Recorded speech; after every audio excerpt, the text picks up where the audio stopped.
կան էլի խնդիրներ, որ այդ խնդիրներին պետք է լուծում տվածվի, պատանիները գումար չեն ստանում, երիտասարդները գումար չեն ստանում, մեծահասակների Հայաստանի չեմպիոնները գումար չեն ստանում, պետք է իրանք գումար ստանան, սաղ չեն կարող չեմպիոն դառնալ միանգամից, տարիներ է պետք, աշխատանք է պետք, որ այդ աշխատանքը պետք է կատարեն, որ կարողանան չեմպիոն դառնալ, բայց գալիս են այդ տարիքին, որ մեծահասակների Հայաստանի չեմպիոն են դառնում ու իրենք գումարի խնդիր են ունենում,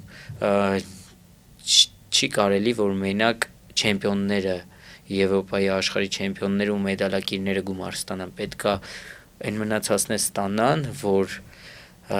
կարողանան գան մարզման, հիմա պահ է գալի, որ ես չեմ ունենում զույգ, որ իր հետ պարապեմ, որովհետև օրինակ եկել է ինքը ուժեղ է, բայց ինքը չի կարողացել գումար աշխատի, չի ստացել աշխատավարձ, ուզում է գնա աշխատի, որ իր ընտանիքը պահի,